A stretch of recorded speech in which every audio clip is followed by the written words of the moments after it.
ఓం శ్రీ గురుభ్యో నమః. వాగర్ధావివ సంప్రోక్తో వాగర్ధ ప్రతిపత్తే జగతో పితరౌ వందే పార్వతీ పరమేశ్వరం. వ్యాసాయ విష్ణురూపాయ వ్యాసరూపాయ విష్ణవే నమో వై బ్రహ్మణిదే వాసిష్ఠాయ నమో నమః. గురుబ్రహ్మ గురువిష్ణు గురుదేవో మహేశ్వర గురు సాక్షాత్ పరబ్రహ్మ తస్మై శ్రీ గురవే నమః. ఓం శ్రీ మాత్రే నమః. ఆగస్టు మాసంలో సింహరాశిలో మఖ పుబ్బ నక్షత్రాలలో బుధ శుక్రుల యొక్క కలయిక వల్ల మరి వివిధ రాశుల వాళ్ళకి ఏ విధంగా ఉందో ఒకసారి తెలుసుకుందాం. సింహరాశిలో సంచారం చేసే బుధ శుక్రుల యొక్క కలయిక ఆగస్టు 1వ తారీఖు నుంచి 22వ తారీఖు వరకు అంటే 23 రోజుల పాటు సింహరాశిలో బుద్ధికారకుడైన బుధుడు కళత్రకారకుడైన శుక్రుడి యొక్క కలయిక అనేది ఏ విధంగా ఉందో ఒకసారి పరిశీలన చేద్దాం. బుధుడు బుద్ధిని, జ్ఞానాన్ని, వివేకాన్ని, ఆలోచన సరళిని, విద్య, అలానే వ్యాపార రంగాల్లో అభివృద్ధి, వ్యాపారపరంగా ఏ విధంగా ఉందో తెలిపేది బుధుడు కారణం. అందువల్లే బుధారిష్టేత్ సంప్రాప్తే బుధ పూజాంచకారయేత్ బుధధ్యానం ప్రవక్ష్యామి బుద్ధి పీడోపశాంతి అంటారు. అలానే శుక్రగ్రహము, శుక్రుడు వల్ల ధనము, సుఖము, సౌఖ్యము, వివాహము, కళత్రము ఇవన్నీ కూడా తెలిపేది, భోగభాగ్యాలను తెలిపేది శుక్రగ్రహం. అందువల్లే శుక్రారిష్టేత్ సంప్రాప్తే శుక్ర పూజాంచకారయేత్ శుక్రధ్యానం ప్రవక్ష్యామి కళత్ర పీడోపశాంతి అంటారు. అంటే వివాహం జరిపించేవాడు శుక్రగ్రహమే. ఏ జాతకంలో అయినా సరే అది గుర్తుపెట్టుకోవాలి. అలానే ఇక్కడ గోచారరీత్యా చెప్పబడే ఫలితాలు నిజంగా వాస్తవాన్ని గ్రహించడం అనేది చాలా ముఖ్యం. దానిలో ఏదైనా సరే ఒక నిర్ణయం తీసుకునేటప్పుడు మంచి చెడుల యొక్క మిశ్రమాలు అనేవి బాగా ఎక్కువగా ఉంటాయి. ఒక రాశి ఫలితం చెప్పేటప్పుడు చాలామంది కూడా జాగ్రత్తగా ఆలోచన చేయాలి. దానిలో మంచి ఉంటుంది, చెడు ఉంటుంది. కేవలం మంచి చెప్పటమే కాదు, చెడు వల్ల కూడా మనకు ప్రయోజనాలు కలిగే అవకాశాలు ఎక్కువ ఉంటాయి. అంటే ఒక ప్రమాదం జరుగుతుంది అని మనం చెప్పేటప్పుడు మనం ఆ ప్రమాదాన్ని నివారించగలగటం అనేది మన చేతుల్లో ఉండే అవకాశం ఉంటుంది. భగవంతుడి యొక్క ఆరాధన వల్ల కూడా మనకు మంచి జరుగుతుంది. అంటే this is the transit system అంటారు. అంటే గోచారరీత్యా చెప్పబడేవి బర్త్ చార్ట్కి గోచారానికి చాలా తేడా ఉంటుంది. అదొకటి లాట్ ఆఫ్ డిఫరెన్స్ అనేది ఉంటుంది. కాబట్టి మీరు ప్రతి ఒక్క ప్రేక్షకులు కూడా మీరు గమనించాలి. నిజాన్ని తెలుసుకోవడం అనేది చాలా ఇంపార్టెంట్. నిజం అనేది నిప్పు లాంటిది. అయితే శుక్రగ్రహము ఏ రాశి నుంచి బాగుంటుంది, ఏ రాశి నుంచి బాగలేదో ముందుగా చూస్తే శుక్రుడు 1, 2, 4, 5, 8, 9, 11 స్థానాల్లో సుఫలితాన్ని ఇస్తాడని మనకి గోచారం తెలుపుతుంది. అంటే వాళ్ళ రాశి నుంచి మనం క్యాలిక్యులేట్ చేసుకుంటే అంటే జన్మస్థానం కానీ, ద్వితీయ స్థానం కానీ, చతుర్థ స్థానం కానీ, పంచమ స్థానం కానీ, అష్టమ స్థానం కానీ, అలానే భాగ్యస్థానం కానీ లాభస్థానంలో ఉంటే సుఫలితాన్ని ఇస్తాడు. మిగతా వాటిల్లో ఉంటే చెడు ఫలితాలను ఇచ్చే అవకాశం అనేది ఒకటి ఉంటుందని మనకి తెలుస్తుంది. అలాగే బుధగ్రహము 2 అంటే ఆ రాశి నుంచి 2, 4, 6, 11 స్థానాల్లో ఉంటే సుఫలితాన్ని ఇస్తాడు. అంటే ద్వితీయంలో, చతుర్థంలో, షష్టమంలో, లాభంలో ఉంటే మాత్రమే శుభాన్ని ఇస్తాడు. మిగతా స్థానాల్లో మిశ్రమైన ఫలితాలు, మిగతా స్థానాల్లో చెడు ఫలితాలు ఇచ్చే అవకాశాలు ఖచ్చితంగా ఉంటాయి. అంటే వీళ్ళకి ఏ విధంగా ఉండబోతుందో ఒక్కసారి ప్రతి రాశిని కూడా మనం చూసుకునేటట్లయితే ఏ రాశుల వాళ్ళకి సింహరాశిలో 23 రోజుల పాటు సంచారం చేయటం వల్ల మధ్యలో ఒక 3-4 రోజుల పాటు కూడా ఇక్కడ ఏ విధంగా ఉండబోతుంది అంటే 3-4 రోజుల పాటు కూడా బుధుడు కొంత వక్రారంభం అనేది ఒకటి ఉంటుంది. అలానే ఈ జాతకపరంగా ఈ గోచారరీత్యా ఏ విధంగా ఉండబోతుందో ఒకసారి మనం పరిశీలన చేసుకోవాలి.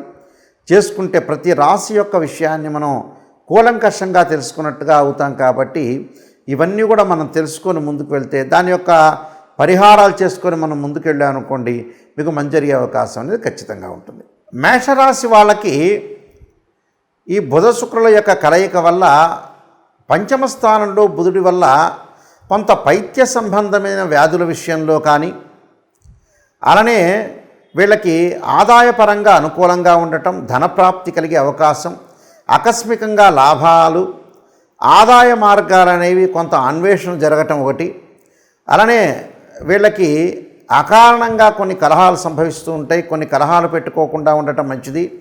అలానే పంచమ స్థానంలో శుక్రుడి యొక్క ఫలితం వల్ల తల్లిదండ్రుల్లో ఆనందం కలగటం, సంతాన సుఖము, విందు భోజనం ప్రాప్తి, ధనధాన్య లాభం కలిగే అవకాశాలు ఎక్కువగా ఉంటాయి. ఆదాయం బాగా పెరుగుతుంది. ఉద్యోగంలో ప్రమోషన్లు, వ్యాపారంలో లాభాలు కలిగే అవకాశాలు ఎక్కువ ఉంటాయి. ఆకస్మికంగా లాభాలు, ఆకస్మికంగా ప్రయాణాలు జరిగే అవకాశం ఉండటం, అనుకున్న పనులన్నీ కూడా పూర్తి చేసే అవకాశాలు, కీర్తి ప్రతిష్టలు బాగా పెరగటం, ధనాదాయం బాగా పెరగటం, సంతృప్తి, కుటుంబంలో సుఖం ఉండటం, భార్యాభర్తల మధ్యలో అనురాగం కలిగే అవకాశాలు, మనోనిబ్బరము, దుష్టులతోటి కొంత ఆదరణ కలహం, అంటే దుష్టులతోటి కొంత జాగ్రత్తగా ఉండాలి. అంటే శత్రువుల్ని కొంత దూరం చేసుకోవటం అనేది చాలా మంచిది. దాంతోపాటు ప్రమాదాలు, అంటే వాహనాల మీద వెళ్ళేటప్పుడు కొన్ని ప్రమాదాలు జరిగే అవకాశాలు ఉంటాయి కాబట్టి ప్రమాదాలను తట్టుకొని నిలబడాలి. ప్రయాణాలు చేయకుండా ఉండటం అనేది చాలా మంచిది. మితంగా అవసరమైతే మాత్రమే ప్రయాణాలు చేయటం అనేది మంచిది. మానసికంగా ఆందోళన, మెంటలీ డిజార్డర్ ఉండే అవకాశాలు ఉంటాయి.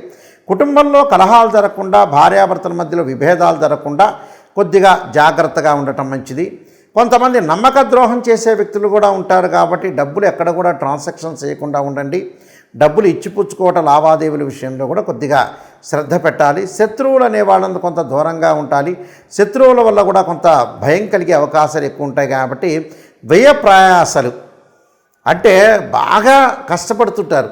కష్టపడ్డ దానికి ఫలితం దక్కే అవకాశం అయితే ఉంటుంది. ఎందుకంటే బుధ శుక్రుల యొక్క కలయిక అనేది సింహరాశిలో చాలా మంచి అవకాశం ఉంటుంది.